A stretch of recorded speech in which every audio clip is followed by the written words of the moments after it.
Bonjour tout le monde, bonjour à ceux qui sont en ligne. Merci Myriam pour m'avoir invité. Alors, le sujet était un peu séance et décision, mais en même temps, tu m'as dit qu'il faut parler un peu des grands risques qu'on ignore aujourd'hui.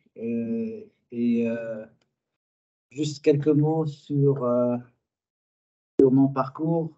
Je suis vétérinaire, j'étais professeur à l'école vétérinaire d'Alfort où j'ai fait de l'épidémiologie, santé animale, après sécurité sanitaire des aliments.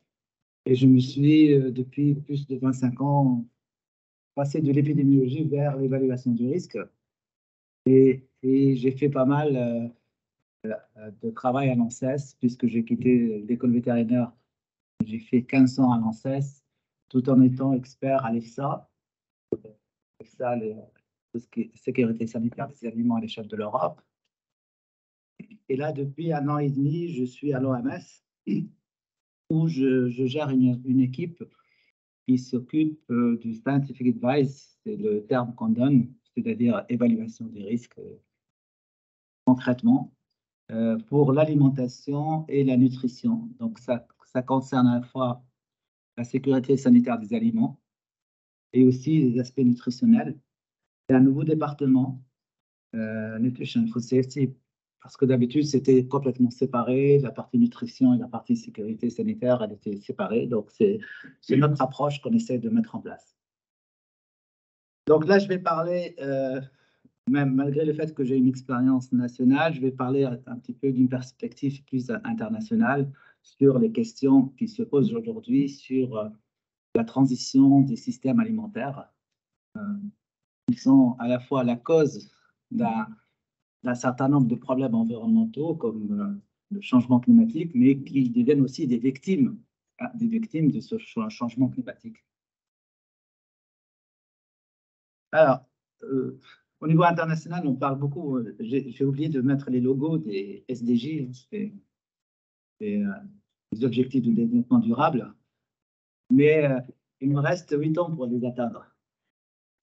Il me reste 8 ans pour les atteindre, et quand on regarde quelques chiffres que j'ai sélectionnés, je n'ai pas tout mis, on a plus de 3 milliards de personnes qui sont face à l'insécurité alimentaire, des problèmes d'obésité énormes en termes de chiffres de personnes et leur impact direct et indirect sur la santé. Les problèmes de zoonose, la transmission des maladies de l'animal vers l'homme sont de plus en plus importants. Vous avez entendu parler aussi de l'antibiorésistance. On compte à peu près 7000 personnes mortes liées à la résistance aux antibiotiques. Et on voit ici, donc, quand on voit les chiffres assez rapidement, la malnutrition reste quand même un des facteurs de mortalité les plus importants. Je vous montrerai des chiffres plus précis tout à l'heure, mais ça reste un problème socio-économique et qui peut impacter l'atteinte ou pas des objectifs de développement durable. Et on se pose toujours la question, est-ce que c'est seulement dans les pays en voie de développement, les pays riches, moins riches, mais en fait, aucun pays n'est immunisé contre ce problème de malnutrition. Donc, les problèmes diffèrent, mais le problème de malnutrition est vraiment un problème global. Alors, c'est vrai que notre système de production aujourd'hui, quand on parle de système de production, système alimentaire, ça commence de l'utilisation des champs. Qu'est-ce qu'on cultive, qu'est-ce qu'on ne cultive pas, comment on cultive, est-ce qu'on met des pesticides, on ne met pas de pesticides, comment on récolte, comment on transforme, comment on distribue, comment on le présente aux consommateurs pour que les consommateurs arrivent à avoir un aliment abordable et avec les attentes culturelles des consommateurs. Cependant, quand on voit ce qui se passe aujourd'hui, le système, il fonctionne pas très bien. Et malgré le fait qu'il y ait des choses connues, il y a des preuves scientifiques de ce qu'il faut faire et ce qu'il ne faut pas faire, et les choses ne bougent pas. Donc, il y a une volonté politique. Comment faire passer ces informations politiques pour qu'on passe à quelque chose de plus evidence-based approche qui permet d'aller vers des actions politiques significatives pour, contrer ce fléau global. Alors, je ne vais pas rentrer dans ces détails, mais en parallèle, puisque vous parlez de l'environnement plus que moi, et beaucoup de chercheurs disent qu'on est arrivé à la période d'Anthropocène, en français c'est Anthropocène, en fait que on a mis la Terre dans une pression telle qu'on n'a jamais vu ça dans l'histoire sur des milliards d'années d'histoire. Donc on est en train de mettre en cause la survie de la planète. Et quand on regarde l'impact du système alimentaire, rien que l'émission de gaz à effet de serre, l'agriculture est à peu près, ça dépend des chiffres, responsable du tiers, du tiers d'émissions. Donc, c'est quand même l'agriculture, la production agricole en général contribue à un pourcentage très significatif. Quelques chiffres de l'OCDE qui donnent un peu, qui donnent des idées sur ce mauvais fonctionnement des systèmes alimentaires qu'on a, sur l'utilisation, déforestation, la pollution de l'eau, l'usage de l'eau, la biodiversité et le réchauffement climatique en général. Donc, on voit quand même que le système agricole et le système alimentaire, d'une façon générale, contribuent pas mal à cette situation. Et quand on voit l'impact du réchauffement climatique, et en fait, les points rouges sont les pays qui vont souffrir le plus. Et, donc, on va se poser des questions. Et quand on voit les flux, parce qu'on parle toujours maintenant, il faut que la production soit de plus en plus locale. Puis ce qu'on prévoit, c'est que l'Europe et les États-Unis vont être des nets, vont être plus d'exportateurs que d'importateurs, comme on le fait aujourd'hui en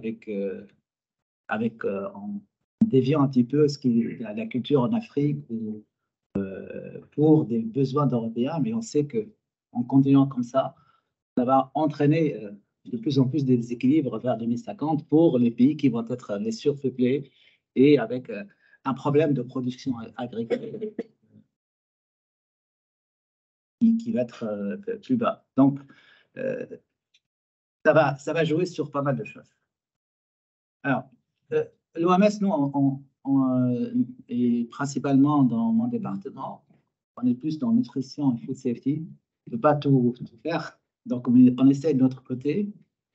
Et on ne va pas résoudre le problème de production, mais on va essayer de un peu pousser les politiques vers une meilleure production. Mais on va parler uniquement du système alimentaire. Et je ne sais pas si l'image est assez grande ici, mais on a un document pour bien expliquer le problème. C'est qu'on a défini 5 pathways, 5 façons avec lesquelles on peut relier les problèmes de santé publique, l'impact de santé publique lié au système alimentaire actuel. La première concerne tout ce qui est l'alimentation déséquilibrée, hein, unhealthy diet. On parle toujours de healthy diet depuis plusieurs années. En français, d'alimentation saine. Et deuxième, c'est le problème de zoonose lié aux animaux, le fait qu'on utilise un système, on a utilisé un système qui entraîne l'usage massif des antimicrobiens et du coup on crée des résistances qui vont se répercuter sur la santé publique. Troisième pathway, c'est tout ce qui est unsafe, c'est-à-dire le problème de contaminants chimiques, le problème de contaminants microbiologiques et tout ce qui est fraude liée à ça, fraude aux aliments. Donc, rappelez-vous de Melamine, l'affaire chinoise qui a entraîné un grand problème parce qu'il y a eu des fraudes. On a remplacé des protéines par quelque chose qui ressemble à la protéine dans les poudres de préparation infantile. Quatrième, c'est l'environnement, la contamination de l'environnement et sa dégradation, le fait de l'usage des pesticides, on limite la biodiversité, etc. Donc, il y a tout cet aspect, la façon avec laquelle on cultive, la façon avec laquelle on produit, va entraîner certaines pollutions qui se répercutent sur l'homme indirectement.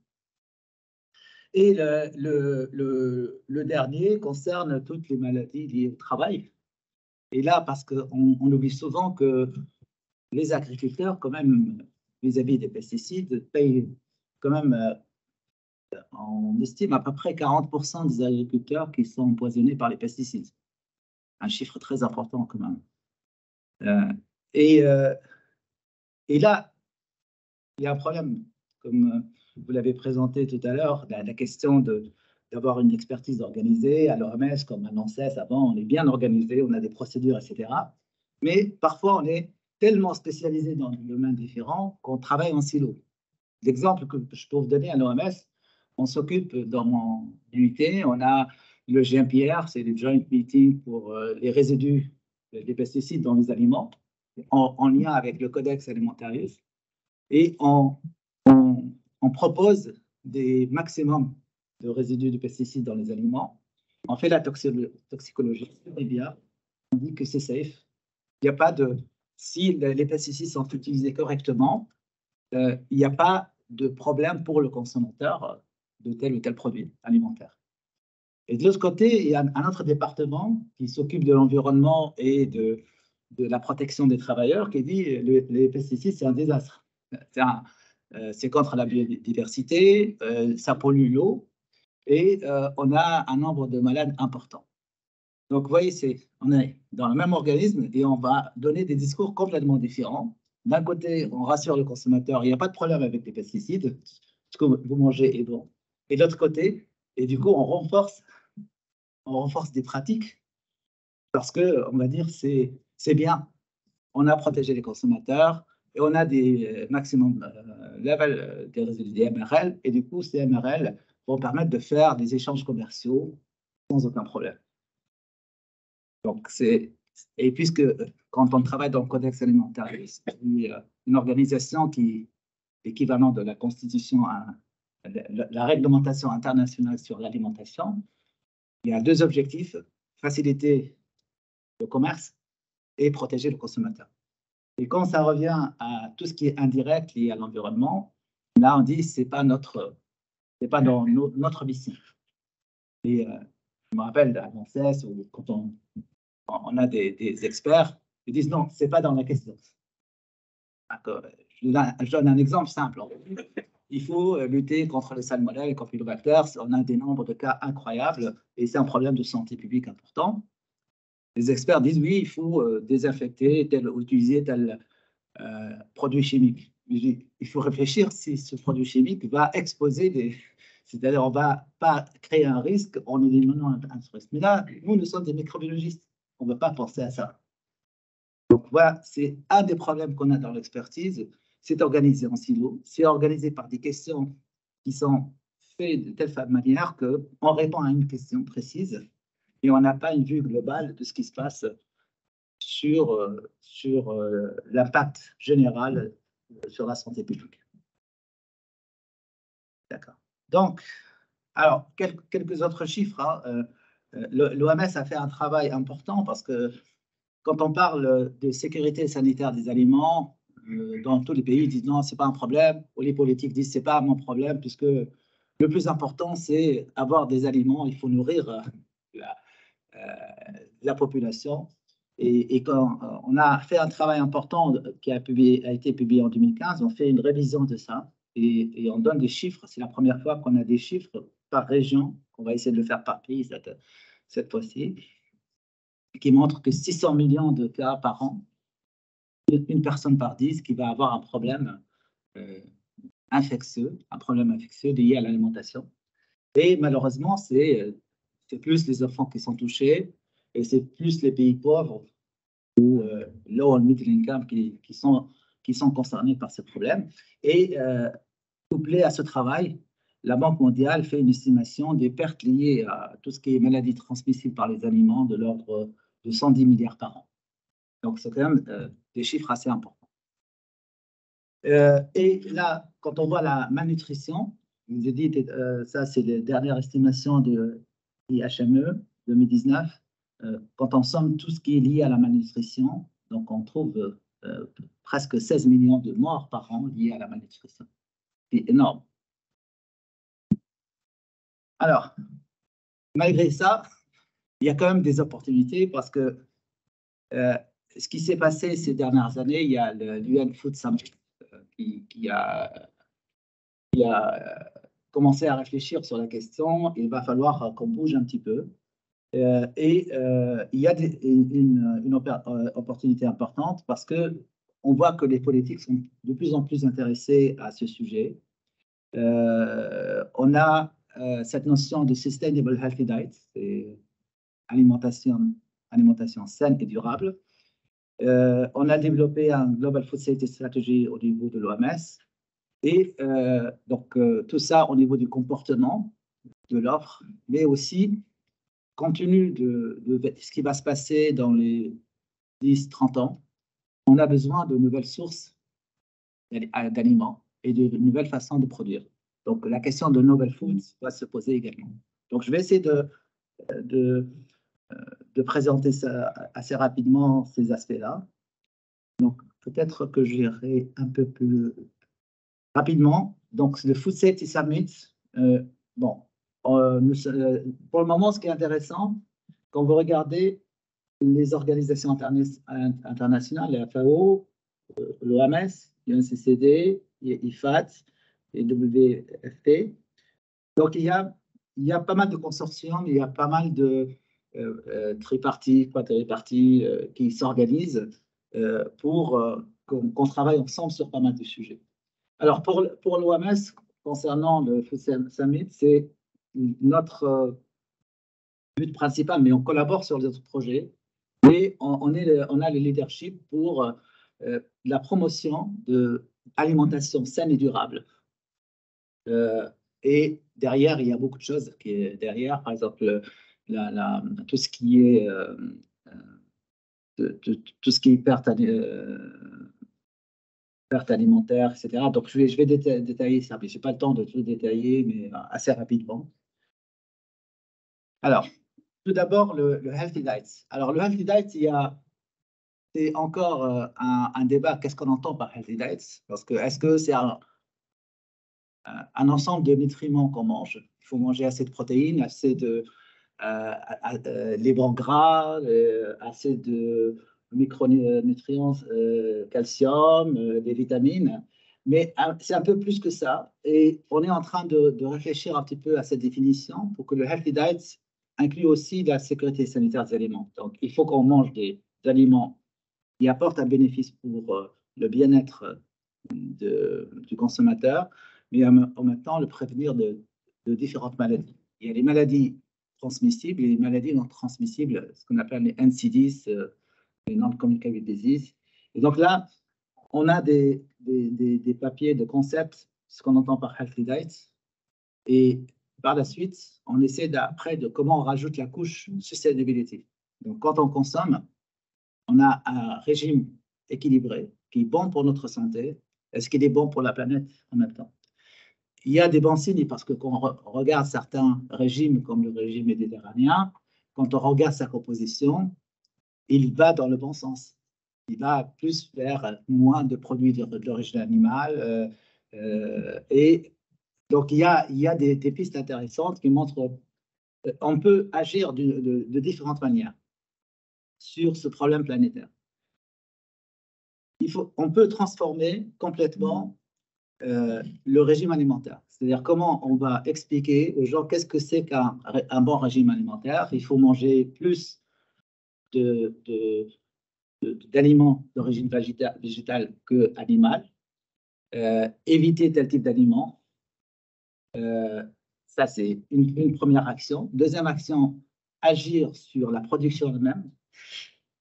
Une agriculture plus raisonnée, l'usage des pesticides plus raisonné, l'usage des antibiotiques, le bien-être animal, parce que quand on a le bien-être animal, on a moins besoin de donner des médicaments ou des vaccins pour les animaux. Donc, il y a un effet indirect sur la sécurité alimentaire et sécurité des aliments. Parce qu'il y a, en anglais, on a food safety et food security, c'est différent, mais en français, vous connaissez cette subtilité entre sécurité des aliments quand il s'agit des contaminants pour la santé directe, c'est-à-dire on n'est pas empoisonné par l'aliment, et sécurité alimentaire par rapport à l'approvisionnement.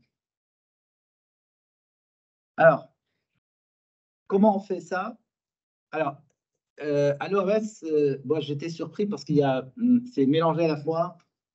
Dans le département, on a des unités qui font de la science d'évaluation du risque avec séparation et d'autres qui font de l'implémentation. Donc, on propose des actions aux différents pays. Parce qu'il faut, on a une démarche inclusive. On sait que la France, les États-Unis, l'Allemagne, ils ont la capacité d'avoir leur propre plan. Mais on sait que d'autres pays n'ont pas. Donc, il faut qu'on prévoie qu'on va au-delà de l'évaluation scientifique, et on va vers des études, comment on va implémenter ça. Mais en même temps, pour les pays riches, c'est intéressant parce qu'on permet aussi d'harmoniser un petit peu l'approche pour qu'on n'aille pas vers des directions très différentes. Donc, on cherche les meilleures approches, on utilise la science la plus robuste possible, mais en même temps, on développe pour que ces recommandations soient des véritables actions, peu importe le niveau des pays. Donc, on prévoit pas mal de... Alors, chaque pays peut avoir son propre itinéraire. Et donc, on propose, par exemple, des actions sur la reformulation, fortification, healthy public procurement. La taxation est quelque chose d'important parce que c'est tout le débat maintenant. Si on dit que le sucre n'est pas bon, tout ce qui est boisson sucrée, la façon de le faire est d'enlever déjà les subventions. Parce que ce qui est impressionnant, donc on voit qu'il y a pas mal d'aides à l'agriculture et à la production pour des produits qui ne sont pas considérés sains. Et ce qui est proposé, taxer des produits. Les produits sucrés doivent être taxés. Et on le voit, ça marche bien. Parce qu'on nous dit, oui, mais si on taxe, ça ne marche pas, ils ne vont pas consommer, ils ne vont pas acheter. Mais il y a des pays où la reformulation est très importante, comme le Coca-Cola aux États-Unis. Ils ont diminué les quantités de sucre sur plusieurs années, au fur et à mesure, et les consommateurs ne sont pas rendus compte. Donc, pour éviter la taxation, ils ont fait un effort pour réduire la quantité de sucre.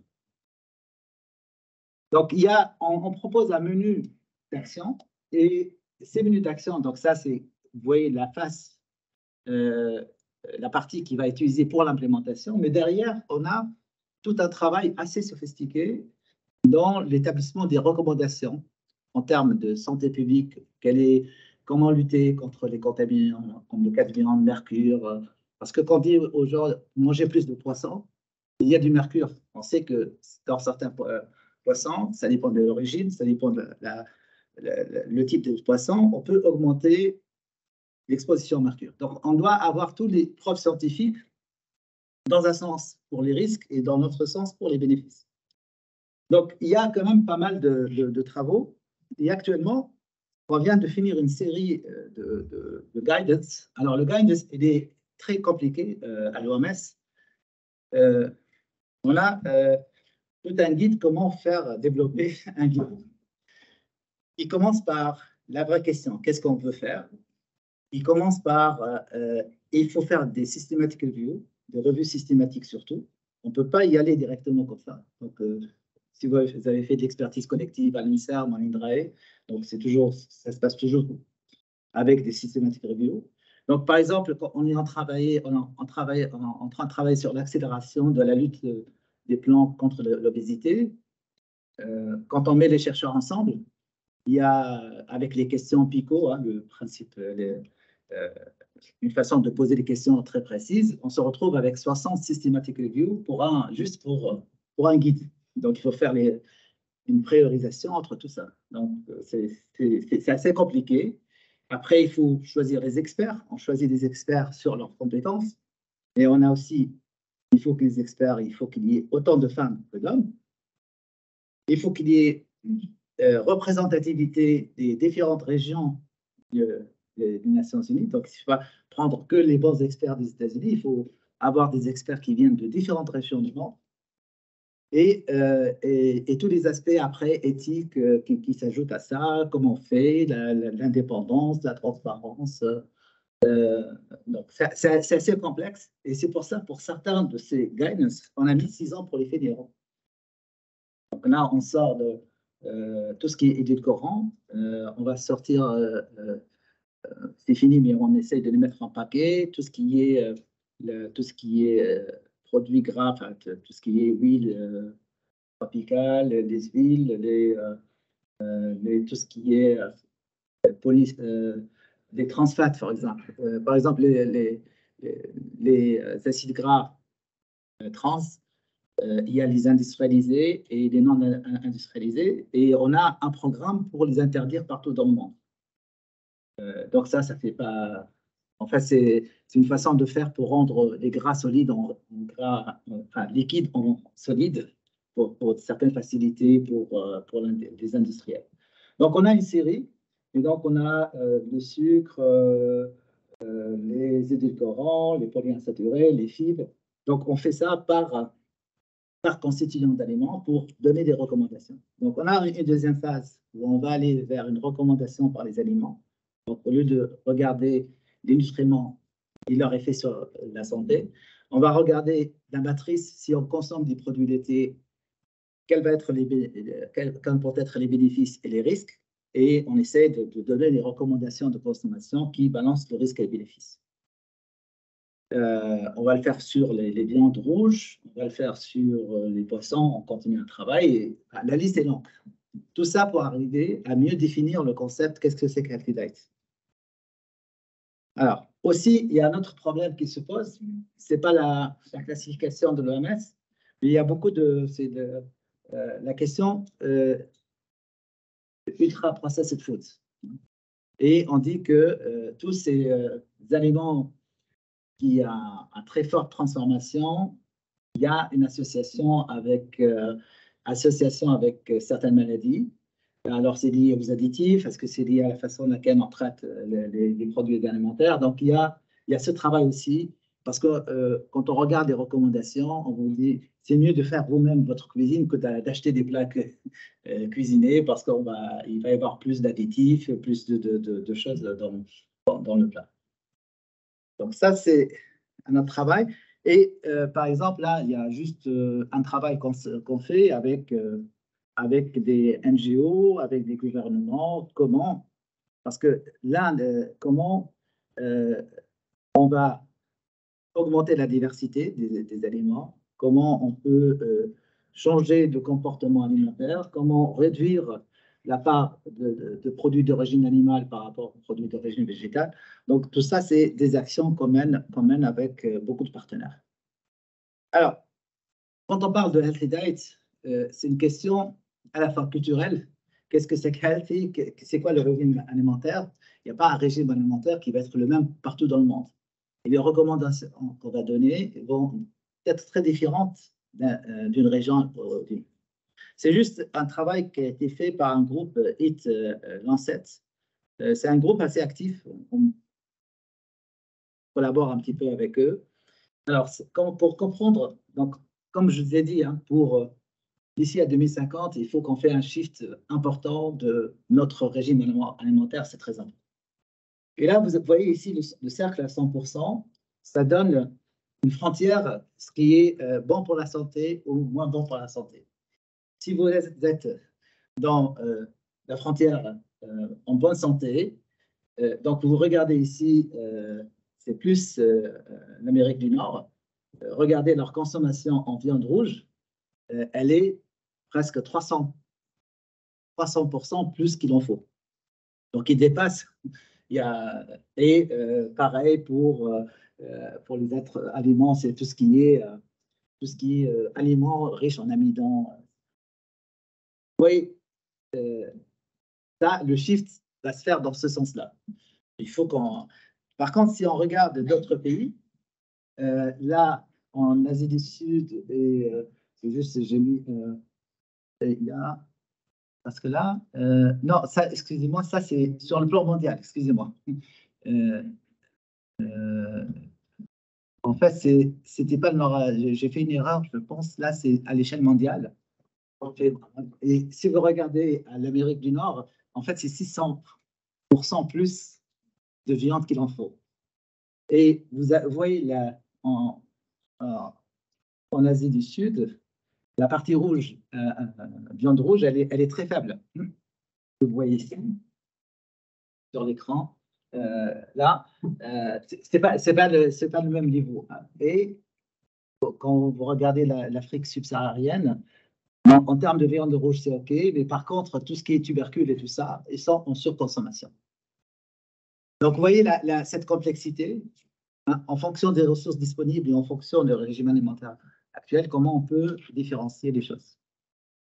Donc, ça, c'est en termes de shift. Et je n'ai pas parlé aussi de tout ce qui est déchets alimentaires, comment éduquer le consommateur pour jeter le moins possible, hein, parce qu'on estime à peu près à 30% dans les pays riches de déchets alimentaires. Donc 30%, ça peut alimenter le reste de la planète. Alors, autre défi qu'on a actuellement en termes de risque, c'est que il y a l'innovation. Il faut qu'on suive l'innovation. Et c'est très intéressant. Là, je vous ai mis quelques exemples, puisqu'on a fait une consultation avec les parties prenantes il y a presque une année. Et on vient de sortir un rapport pour voir quels sont les dangers potentiels de viande de culture. Qu'est-ce qu'on appelle la viande de culture ou cell-based food, on a appelé, parce que c'est difficile de trouver la terminologie. Il y a un problème pour il faut donner le bon terme. Alors, le cell-based food, c'est on extrait des cellules chez l'animal. On va les sélectionner, on va les immortaliser ou pas, ça dépend de la technique. On les met dans un bioréacteur et le bioréacteur va produire des tissus de muscles. On peut avoir à côté d'autres qui vendent des tissus de gras et après on va combiner l'ensemble. Mais les images sont intéressantes parce que vous avez des produits qui, je vois le dégoût là actuellement. Mais il y a ceux qui utilisent des imprimantes pour retrouver. Après, il faut de l'échafaudage pour qu'il y ait une structure. C'est assez complexe. Et donc, ils se projettent en disant qu'ils vont subvenir à peu près de 10 à 20% des besoins en viande rouge sur la planète. C'est énorme. Et quand on voit actuellement le nombre de milliards de dollars qui sont investis sur cette technologie, parce que c'est une réalité aujourd'hui. C'est une réalité. À Singapour, si vous allez à Singapour, il y a un restaurant qui sert des nuggets assez chers hein, pour le moment, mais il faut vraiment réserver en avance. Alors, il y a tout ce qui est plant-based food. Vous avez toujours à Singapour, Impossible Hamburger, c'est vraiment, ça a l'air d'un hamburger, c'est rouge presque. Donc, il y a plein de produits, ce qu'on appelle plant-based food, pour lesquels il va falloir les évaluer. Les insectes, ce n'est pas novel food pour la planète, mais pour une partie de la planète, c'est des novel food. Voilà. Donc, on a pas mal d'innovations. Alors, je n'ai pas parlé des microalgues et tout ça, d'autres possibilités. Et on se pose la question, est-ce que notre manière de faire l'évaluation du risque, est-ce qu'elle est prête pour évaluer rapidement ces nouvelles foods? Hein? Comment aujourd'hui on va… Alors, parce qu'ils refusent, ils disent qu'on est contre l'usage de l'animal, on ne peut pas faire des expérimentations animales.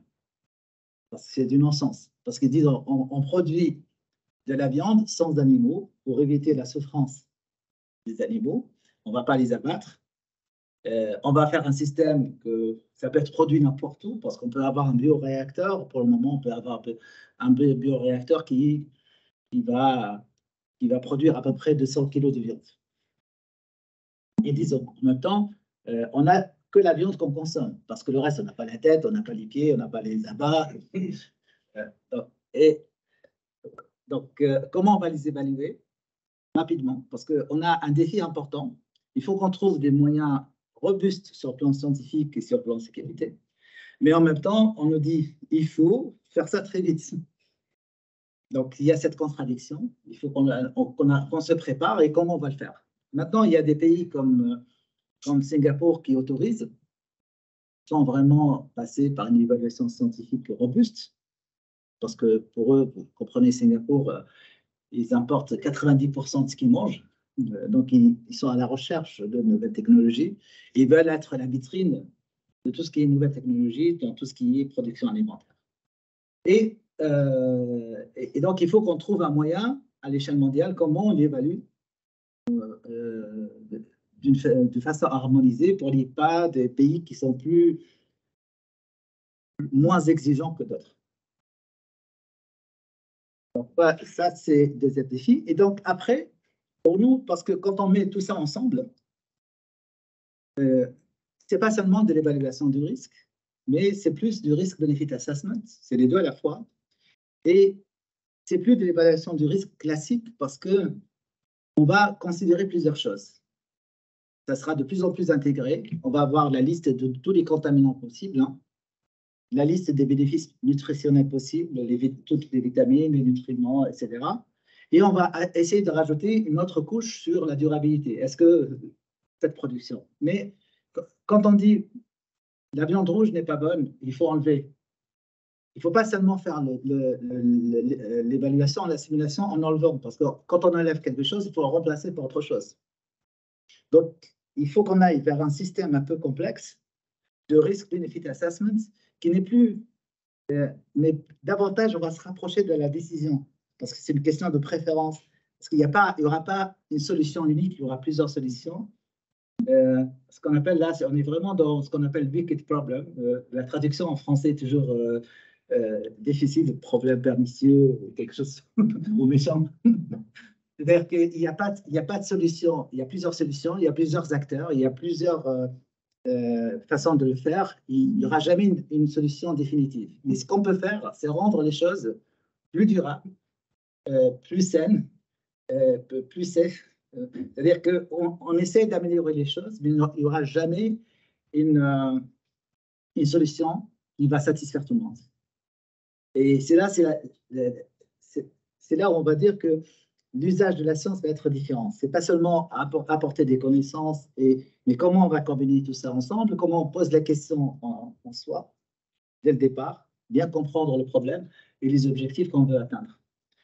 Donc là, je pense que j'ai pris beaucoup de temps. Je vais essayer de, là, c'est du basique parce que on tombe malade parfois juste après avoir mangé quelque chose.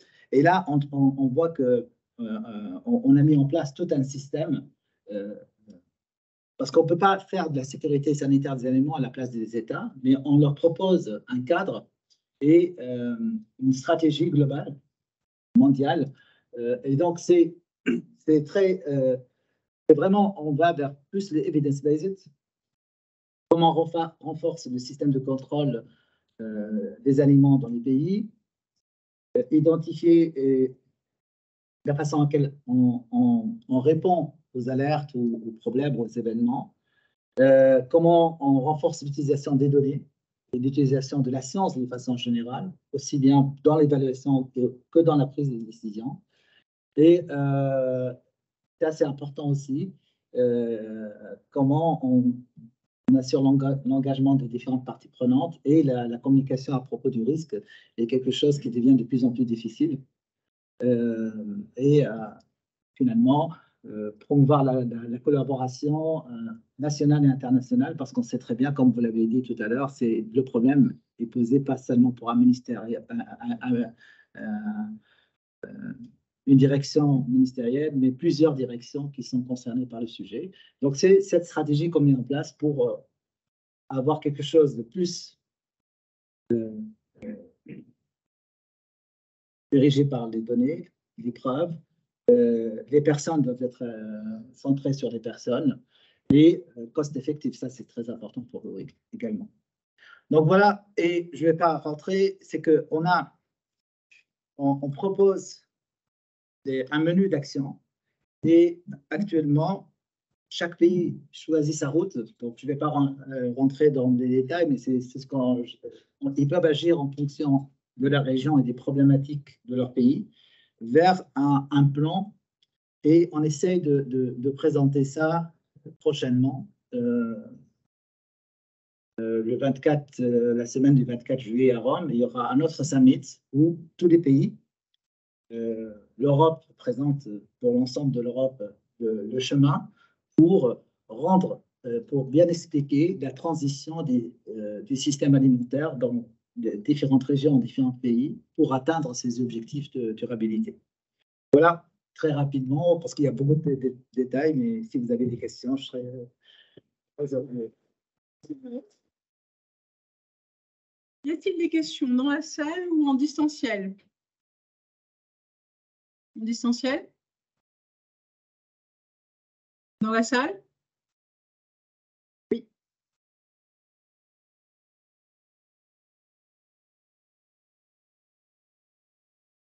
Oui. Michel, sur, donc là, pour le moment, on est la question de durabilité. Concrètement, il n'y a pas des pays. Le seul pays qui a commencé à faire l'équivalent du Nutri-Score, le Danemark, qui a commencé et ils prennent le bilan carbone, des gaz à effet de serre, l'usage de l'eau, l'usage des champs avec la question de biodiversité également. Donc, c'est pas parfait aujourd'hui, c'est pas parfait, mais c'est un début. Mais on ne va pas rentrer dans un débat où qu'est-ce qu'il faut mesurer, pas mesurer, parce que quel modèle on va utiliser, c'est très compliqué. Mais on essaie pour le moment de sensibiliser tous les acteurs. Parce que le risk-benefit assessment que j'ai mis, c'est encore un projet, parce qu'on ne s'est pas mis d'accord pour le moment comment le faire. Comment passer d'un paradigme classique d'évaluation du risque vers quelque chose qui se rapproche le plus de la décision. Donc, et comment... Alors, l'idée actuellement est au moins d'avoir un risque-bénéfice entre les effets sur la santé directe, les risques sanitaires, les bénéfices alimentaires de l'autre côté. Et une fois qu'on a des profils alimentaires ou des profils de régime alimentaire ou des décisions à prendre, on peut voir est-ce que c'est compatible ou non avec les objectifs de durabilité. Parce que pour le moment, au niveau de l'UN, on n'a pas vraiment, personne ne veut intégrer tout ça ensemble. Chacun dit c'est pas mon problème. Oui. J'avais une question sur tous les drivers pour essayer de faire un peu changer les choses. J'ai peut-être mal lu, mais je suis assez surpris de ne pas avoir des éléments un peu psychologiques sur tous les freins qu'on peut avoir, soit individuellement, soit je sais pas, à l'échelle d'un pays, sur tel ou tel aspect des politiques que vous souhaitez mettre en place. Or, c'est des freins qui sont tout à fait. Probablement très ancrés. C'est un peu évident. Oui, c'est pour d'autres des aliments. Non, mais c'est pour ça que notre stratégie est donner un menu de choses qu'on peut faire et comment les faire. Et chaque pays va décider en fonction de la culture, en fonction de l'acceptation ou pas. Vous n'allez pas jusqu'à la... Non, mais là, pour le moment, oui, ça c'est un grand débat. Comment on a essayé à l'ANSES, comment apporter de la science sociale, sciences humaines dans l'évaluation du risque et tout ça. On veut bien le faire. Mais actuellement, on a du mal à le faire, on n'a pas suffisamment de moyens, mais je suis tout à fait d'accord que il faut considérer ces aspects-là de qu'est-ce qui va pousser un individu ou un groupe d'individus à passer à l'action. Parce qu'il suffit juste informer, hein, on est tous comme ça, on sait ce qu'il faut faire. Il faut courir plus par jour, manger moins, boire moins, et on le sait très bien. Mais pour passer à l'acte, quand on réfléchit pour passer à l'acte, c'est pas toujours évident. Donc il y a un processus de changement qu'il faut accompagner. Et ça me rappelle un travail qu'on a fait sur les recommandations, comment faire passer les recommandations sanitaires. On avait des scientifiques de sciences humaines. Ils nous ont aidés quand même pas mal pour voir quels sont les mécanismes de changement et de prise de décision. Et c'est pas simple. C'est pas ça. Guillaume? Merci. Ma question va peut-être compléter la question de monsieur qui portait plutôt sur des déterminants individuels et sociaux. Si j'ai bien compris. Oui. Pardon. Ma question est plutôt sur le volet économique. Comment est-ce que vous prenez en compte, parce que c'est à votre niveau ou toi, l'action des lobbies c'est aussi qui revendique une expertise Oui. qui n'est peut-être pas tout à fait alignée. Enfin, Oui. une expertise capitale, on va dire. Est-ce que c'est à votre niveau? Est-ce que vous modifiez votre manière de présenter les analyses? Parce que c'est ce que vous expliquez, vous avez fait évoluer votre manière de présenter le menu pour aller vers davantage, peut-être plus en profondeur dans les processus décisionnels. C'est ce que j'ai compris. Comment vous gérez cette question des lobbies? Ben, on le gère sur différentes.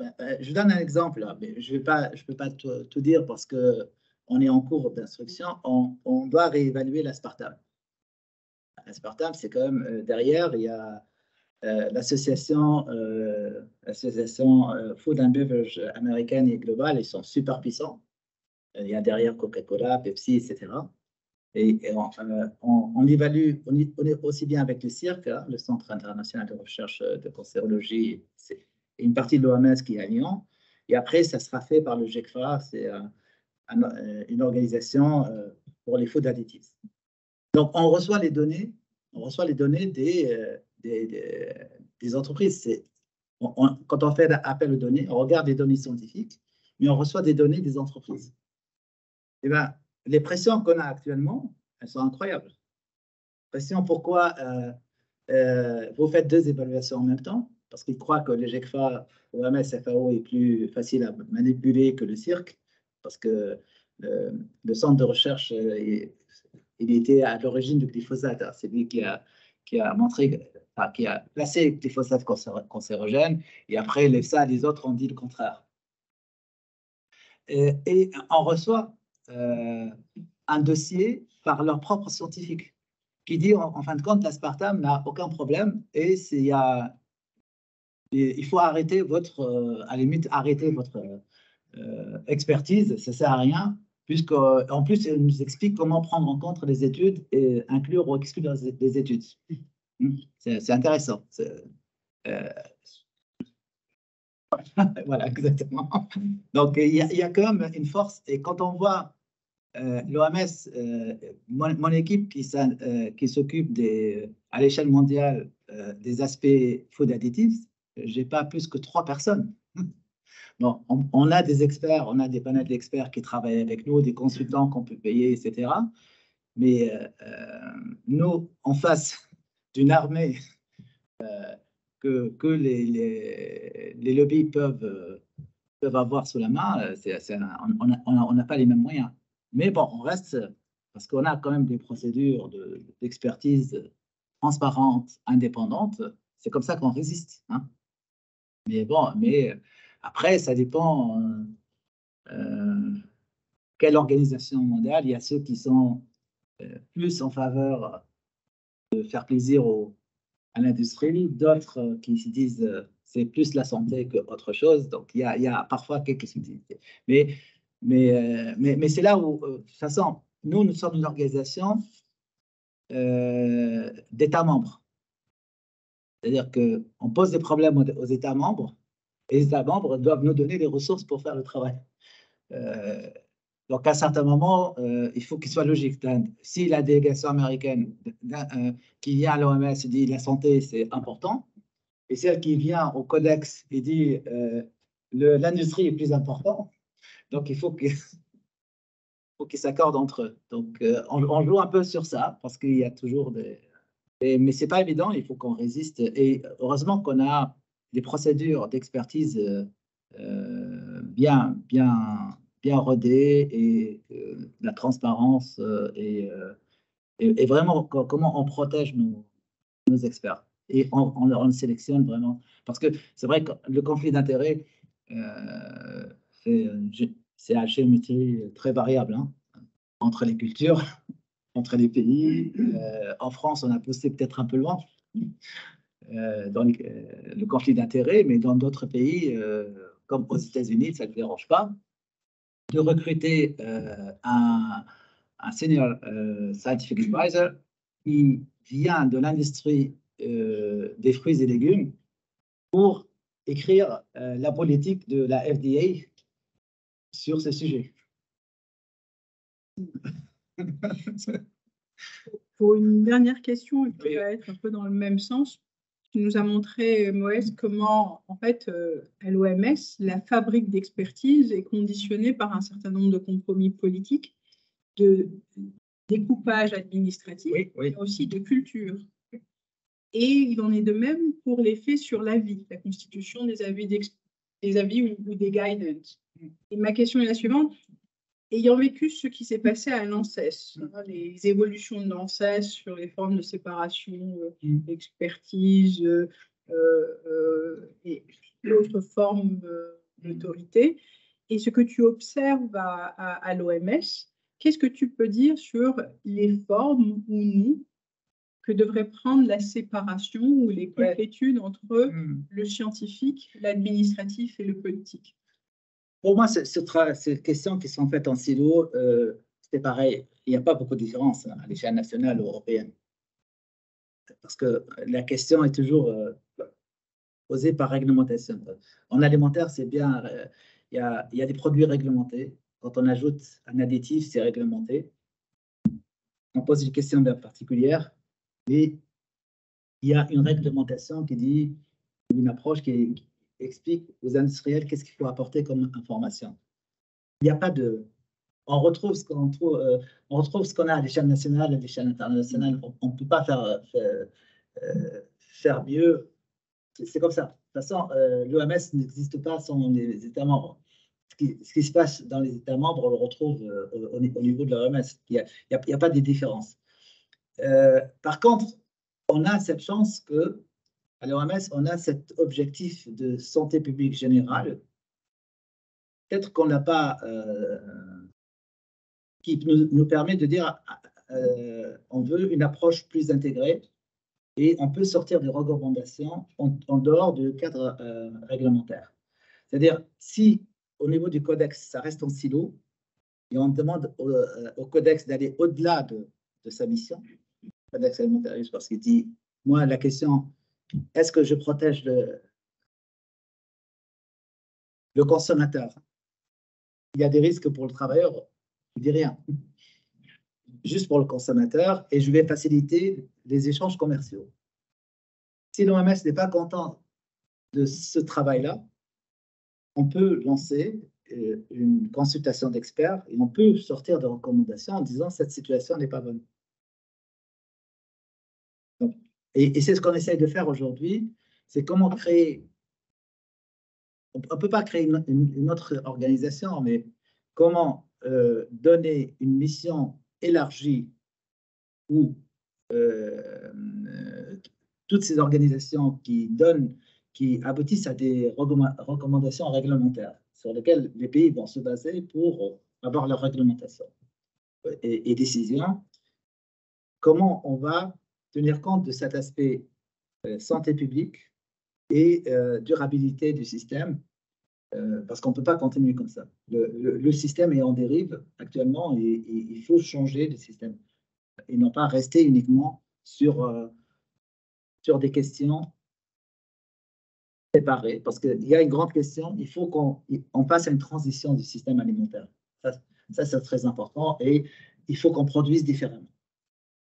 Par exemple, pour les antibiotiques, on est passé à une quadripartie actuellement, parce qu'avant, il y avait l'Office international des pays zoocides, maintenant, ça s'appelle Organisation mondiale de la santé animale, qui est basée à Paris, avec la FAO, l'OMS, et là, maintenant, l'UNDP qui nous a rejoints, parce que le problème des antibiotiques, ce n'est pas seulement l'animal, c'est aussi nous, ce qu'on consommons, et on retrouve des traces d'antibiotiques dans les eaux, dans les sols, partout.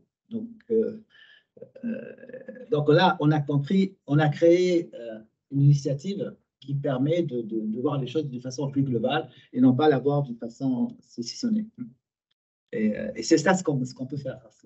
une sorte de lobbying. Il faut que. Et le Food Safety Summit a été une très bonne réussite. Et pareil, on fait après chaque après les Jeux Olympiques, ça a commencé en Angleterre. Il y a, comment ça s'appelle ça? Food for Good. C'est les pays, après chaque jeu des Jeux Olympiques, ils se mettent d'accord sur les aspects nutritionnels pour mettre des actions. Et on a fait un travail au Qatar, mais bon, c'est un début, hein, c'est que autour des événements sportifs pour l'offre alimentaire autour du stade ou à l'intérieur du stade respecte une alimentation saine. Une dernière et on passera à la prochaine. J'avais démarré une intervention sur l'anthropocène et les effets au moins attendus de cette ère-là. Vous ne craignez pas que finalement toutes ces questions sur la healthy food soient littéralement placées sur le tapis au profit de questions de food. Oui, mais c'est là. Quelque part que ça devienne un élément certes important, mais qui va juste disparaître parce qu'on aura 40% en moins. Oui, mais ce qui est attendu, quoi. Oui, mais c'est justement, le problème, le food, c'est pas en anglais, il y a une différence entre feeding et nourrir, c'est-à-dire alimenter ou nourrir. Parce qu'il faut absolument, parce que si on va dans ce sens, c'est pas seulement, même pour nous, en termes de maladies, en termes d'état de santé et de bien-être, ça va nous toucher. Et donc, ce qu'on essaie de faire, c'est que l'insécurité alimentaire n'est pas un prétexte. N'est pas un prétexte pour offrir des aliments moins bons ou des aliments contaminés. Oui, voilà, c'est-à-dire que alors le DG de la FAO dit when it's not safe, it's not food. Il a raison. Si c'est pas ça, c'est pas un aliment. C'est là où il faut peut-être pousser. Et c'est tout un travail sur les individus, sur la population, pour qu'ils soient conscients de ce problème. C'est-à-dire qu'on ne peut pas dire, mais je pense qu'il y a des solutions. Il y a des solutions, la façon avec laquelle on va produire, la façon avec laquelle on va utiliser tous les territoires, l'utilisation de territoires, l'utilisation de l'eau, tout ça. Il y a des solutions. Ce qui est malheureux, c'est aujourd'hui, il n'y a pas cette volonté politique pour prendre en compte toutes ces preuves scientifiques. Parce que, regardez, pour les changements climatiques, quand on parle de changement climatique, il y a 20 ans, 30 ans, on dit oui, il n'y a pas assez de preuves. Mais on accumule de plus en plus de preuves, on a des choses, mais il y a ce passage à l'action qui n'est pas encore là. Mais il faut qu'on continue. Mais il n'y a pas un aliment qui n'est pas bon pour... parce que ce qu'on oublie aussi, c'est que les aliments, ils doivent être abordables. C'est-à-dire qu'aujourd'hui, si vous allez sur le marché et vous dites si une personne de revenus faibles, ça coûte un plat par jour actuel entre 3 et 4 euros. Si elle veut passer à Healthy Diet, peut-être elle va multiplier par 2, c'est quelques estimations, le budget. Donc, est-ce que une partie de la population a ces moyens? C'est-à-dire, il ne faut pas pousser que le Healthy Diet est seulement pour les riches, ce qui se passe actuellement aux États-Unis, parce que quand on voit les maladies cardiovasculaires, etc., tous les incidents sont plus concentrés vers une population déterminée par rapport à une population qui a plus les moyens. Donc, ça fait partie des objectifs des SDG, c'est-à-dire une façon de mesurer l'impact de ces politiques et voir est-ce que les aliments sains restent abordables ou deviennent de plus en plus abordables. C'est un des indicateurs de réussite des politiques. Justement, je m'excuse, peut-être par rapport à cette question d'abord, abordabilité qu'on retrouve dans d'autres secteurs, notamment le mien, qui est celui de la construction, Oui, c'est vrai. eh bien, en fait, on s'aperçoit que les modes de calcul actuellement sont systématiquement et totalement défavorables parce qu'il y a des coûts cachés, entre guillemets, de la malbouffe ou de la malconstruction, et que ça exclut les solutions locales, souvent. Et donc, si on arrive à réintégrer, à faire des modes de calcul, donc à avoir à côté de nous aussi des économistes qui travaillent sur ces questions-là. Après, il faut trouver des solutions pour les rendre abordables au jour le jour, mais en tout cas, déjà de déconstruire un peu le modèle, ça me paraît assez essentiel. Et ça passe par les taxes, parce que les subventions doivent aller à la bonne direction. Alors, merci à Moës. Et c'était important.